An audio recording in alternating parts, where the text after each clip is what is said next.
Cancer వ్యాధిలో వచ్చిన ప్రధాన చిక్కే ఇది. ట్రీట్మెంట్ మొదలవ్వక ముందే భయం మొదలవుతుంది. క్యాన్సర్ వ్యాధి పట్ల భయం పెరగడానికి కారణాలేంటి, దాన్ని ఎలా అధిగమించాలన్న విషయాలను తెలుసుకోవడానికి ఈ వీడియోను చివరి వరకు చూడండి. అంతకంటే ముందు దయచేసి మా ఛానల్ని సబ్స్క్రైబ్ చేసుకోండి. క్యాన్సర్ వ్యాధి నిర్ధారణ అయినప్పటి నుండి అడుగడుగునా భయం ఆవహించడం సహజమే. ఈ వ్యాధికి దశలు మారే గుణం ఉన్నందున ఎప్పుడు ఏమవుతుందోనన్న భయం ప్రధానంగా బాధితులను వెంటాడుతుంది.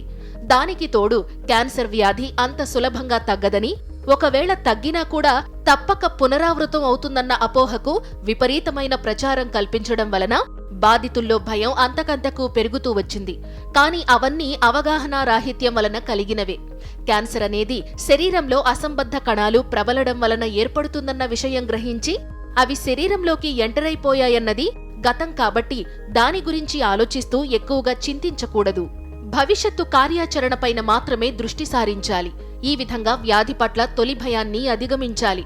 క్యాన్సర్లు ఎలా మొదలయ్యాయో అర్థం చేసుకుని వాటిని తొలగించే అత్యుత్తమ ట్రీట్మెంట్ పద్ధతిని ఎంచుకునే ఆలోచన చెయ్యాలి. క్యాన్సర్ ట్రీట్మెంట్ విషయంలో అసలు తగనిది కాలయాపన. కొంత ఆలస్యమైనా కూడా దాని ప్రభావం తీవ్రస్థాయిలో ఉంటుంది.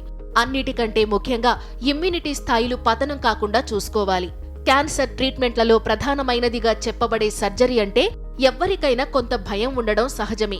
ఇతర ట్రీట్మెంట్ల విషయానికి వస్తే కీమోథెరపీలో ప్రధానంగా ట్రీట్మెంట్ కంటే కూడా దాని వలన కలిగే సైడ్ ఎఫెక్ట్స్ కే ఎక్కువగా భయపడే పరిస్థితి ఉంది. సాధారణంగా కీమోథెరపీ సెషన్లు 3 వారాలకొకసారి ఇస్తుంటారు. డ్రగ్ శరీరంలోకి ప్రవేశించిన తరువాత 3వ రోజు నుండి డ్రగ్ పనిచేయడం మొదలవుతుంది. అప్పటి నుంచి ఏమి తిన్నా వాంతులు కావడం, తిన్నది జీర్ణం కాకపోవడం, నీరసంగా ఉండడం, కళ్ళు తిరుగుతున్నట్లు అనిపించడం, ఆకలి లేకపోవడం వంటి అసాధారణ లక్షణాలు కనిపిస్తుంటాయి. ఇలాంటి పరిస్థితుల్లోనే అసలు కంటే కొసరు రోగం రోగిని మరింత భయపెడుతుంటుంది. ఇదంతా ఒక ఎత్తైతే శరీరంలో శక్తిని మొత్తం కూడదీసుకుని అన్ని కీమో సెషన్లు పూర్తి చేశాక ఇంకా ఎక్కడైనా క్యాన్సర్ కణాలు మిగిలి ఉండిపోతే మాత్రం వాటిని తొలగించడానికి రేడియేషన్ థెరపీ ట్రీట్మెంట్ ఇవ్వడం జరుగుతుంది. ఇలా శరీరానికి ఏదో ఒక విధంగా నొప్పిని కలగజేసే ఈ ట్రీట్మెంట్లన్నింటినీ తలుచుకుంటేనే చాలా భయం కలుగుతుంది. అసలు రహస్యం ఇదే. క్యాన్సర్ ట్రీట్మెంట్లో శరీర ఇమ్యూనిటీని పెంచుతూ ఎటువంటి నొప్పి కాకుండా వ్యాధి మూలాలపై పనిచేసే శక్తివంతమైన రసాయన ఆయుర్వేదాన్ని ఆశ్రయిస్తే 2 విధాల ప్రయోజనం కలుగుతుంది.